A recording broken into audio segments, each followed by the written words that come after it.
السلام علیکم۔ شروع کرتی ہوں اللہ کے نام سے جو بڑا مہربان اور نہایت رحم والا ہے۔ آج جو وظیفہ میں آپ لوگوں کے لیے لے کر آئی ہوں وہ ہے 15ویں شب شعبان کی۔ اس کی شب میں جو وظیفہ پڑھنے کے لیے ہے تو اس کے بارے میں عرض کروں گی کہ حضور اکرم صلی اللہ علیہ وسلم نے شعبان کی 15ویں شب کی عبادت کو بہت ہی افضل فرمایا ہے۔ اس شب مبارک کو باری تعالیٰ اپنی رحمت خاص کے بے شمار دروازے کھول دیتا ہے اور فرماتا ہے کہ کون ہے جو آج کی شب مجھ پر بخشش طلب کرے اور میں اس کو عذاب دوزخ سے نجات دے کر اس کی مغفرت کروں۔ فرمایا کہ اس شب کی عبادت کرنے والے پر دوزخ کی آگ حرام کر دیتے ہیں اللہ تعالیٰ اور اس کا بے حد ثواب ہے۔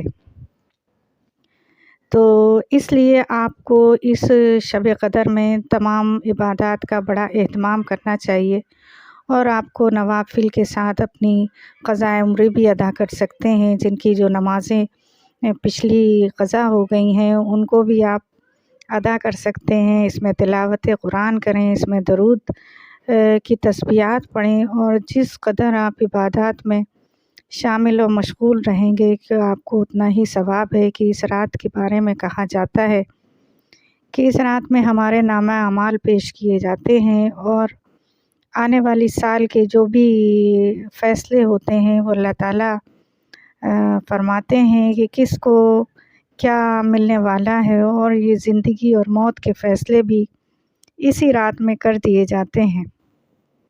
تو اس رات میں عبادت کی بڑی فضیلت ہے اور بے حساب ثواب اور نعمتیں بانٹی جاتی ہیں۔ تو اس لیے آپ پوری رات اس عبادت میں مشغول رہیں اور یہ وظائف بھی پڑھتے رہیں۔ شب قدر کی شب کو غسل کرنے کا بڑا ثواب ہے کہ اس شب میں آپ غسل کریں۔ اگر کسی تکلیف کے سبب غسل نہ کر سکیں تو باوضو ہو کر قبل از نماز عشاء کی نماز سے پہلے 2 رکعت نفل نماز تحت الوضو پڑھیں۔ ہر رکعت میں سورہ فاتحہ کے بعد 1 مرتبہ آیت الکرسی اور 3 مرتبہ سورہ اخلاص پڑھنی ہے۔ اس کے بعد آپ نماز عشاء ادا کریں اور نماز عشاء کے بعد آپ کو یہ وظیفہ پڑھنا ہے کہ یہ شب قدر کا وظیفہ ہے بہت اچھا، کہ 15ویں شب نماز بعد نماز عشاء 2 رکعت نفل نماز آپ نے پڑھنی ہے۔ ہر رکعت میں سورہ فاتحہ کے بعد 1 مرتبہ آیت الکرسی اور 15 مرتبہ سورہ اخلاص پڑھنی ہے۔ بعد سلام کے 100 مرتبہ درود شریف پڑھ کر ترقی رزق کے لیے دعا کریں۔ انشاءاللہ تعالی آپ کے رزق میں برکت ہوگی، آپ کی تمام جو سال بھر کی جو آپ کا رزق عطا کرا جاتا ہے اس میں بے شمار برکتیں ہوں گی۔ اگر آپ کی کوئی خواہش ہے، کوئی ایسی ضرورت ہے تو وہ اللہ کے حضور پیش ہو کر آپ اپنی اس کے لیے بھی دعا کر سکتے ہیں اس نماز کو پڑھنے کے بعد، اور آپ اپنے لیے اپنے حق میں اپنی جو بھی مراد ہے اس کو اللہ تعالیٰ سے طلب کریں گے تو انشاءاللہ تعالیٰ اس رات میں بے حساب نعمتیں بندوں کو اللہ تعالیٰ دیتے ہیں اور آپ کو بھی مل جائیں گی۔ اور اس نماز کے بڑے ثواب ہیں، بڑی اور مزید بھی بہت سارے نوافل ہیں جو آپ، جیسے میں نے اپنے شروع میں بتایا ہے کہ کیا کیا آپ کر سکتے ہیں اس پوری رات، اور کل کا روزہ بھی بڑا فضیلت والا ہے۔